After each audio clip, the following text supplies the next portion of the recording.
E agora a gente apresenta uma história de amor, um pouco curiosa. Um menino de 8 anos, que mora no sertão do Ceará, escreveu uma carta para uma juíza da comarca para trocar o sobrenome do pai biológico pelo do padrasto na certidão de nascimento dele. A carta chegou ao destino e o caso está sendo analisado pela Justiça, que tem levado em conta as relações socioafetivas. Senhora juíza, quero pedir encarecidamente que a senhora troque o meu nome.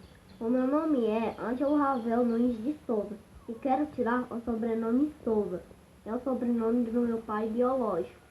Mas eu gostaria muito de usar o sobrenome do meu verdadeiro pai, que é o meu padrasto. Esse é o Ângelo Ravel Nunes de Souza, de 8 anos, e a carta é escrita por ele para a juíza de Quixeramobim, interior do Ceará, pedindo para ter o sobrenome do padrasto na certidão de nascimento.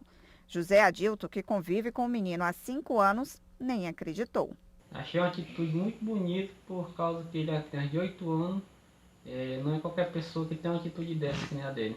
A mãe de Ângelo não imaginou sequer que a carta chegasse ao destino. Quando ele falou que ia fazer a carta para a juíza, eu disse a ele que isso não daria certo, porque juíza a gente só vê no tribunal. A carta foi endereçada à juíza Kathleen Killian depois que Ângelo viu uma reportagem em que a magistrada distribuía cestas básicas numa comunidade. O menino considerou a atitude da juíza como um ato de amor ao próximo. A cartinha de Ângelo não só chegou ao Fórum Desembargador José Pires de Carvalho, em Quixeramobim, onde a juíza é titular, como ela respondeu. Fiquei muito contente em receber a cartinha do Ângelo, um jovem rapaz de 8 anos, tão articulado e com senso de justiça, Isso me deu muita esperança na juventude, uma juventude que não apenas busca os seus direitos, como enxerga a promoção de direitos na comunidade em que ele vive, promovidos pela justiça.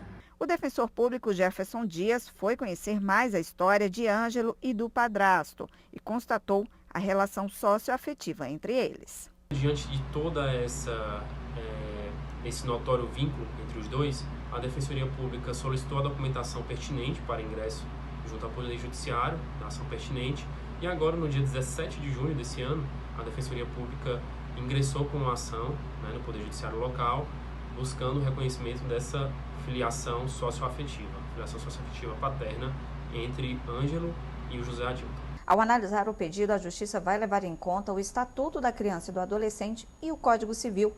Por se tratar de menor, o Ministério Público é obrigado a se manifestar.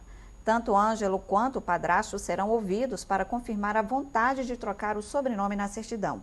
Desde 2016, o STF reconhece que a paternidade ou maternidade socioafetiva tem o mesmo valor jurídico do biológico perante a lei. Pedidos de reconhecimentos socioafetivos têm chegado cada vez mais com frequência ao Judiciário. Para a juíza Kathleen, o pedido de Ângelo representa, além do reconhecimento oficial do vínculo afetivo, a humanização da justiça cada vez mais acessível. Isso com certeza renovou a minha vocação pela magistratura, desse olhar empático, humanizado, que enxerga atrás de um processo sempre uma pessoa, E que a gente nunca perca, como magistrados, como sociedade, a sensibilidade para visualizar um problema do outro.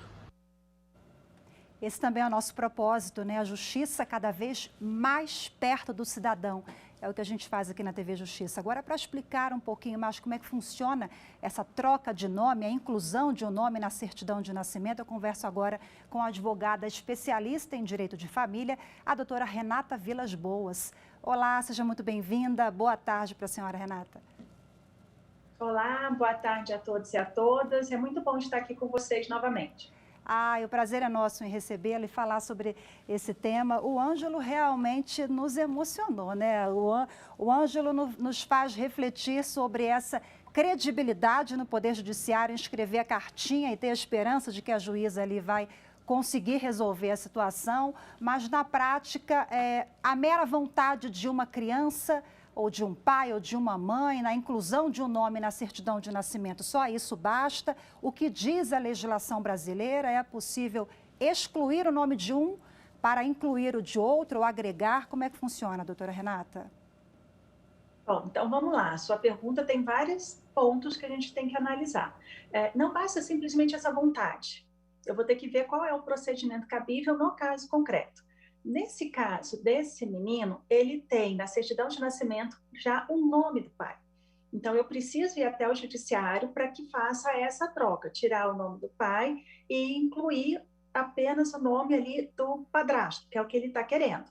Mas poderia ser uma outra solução se ele mantivesse o nome do pai e ainda acrescentasse o nome do padrasto. Aí eu falo em multiparentalidade. Então, são duas situações distintas. Pelo que foi relatado, a gente tem a impressão que realmente ele quer excluir o nome do pai. Bom, isso aí é possível?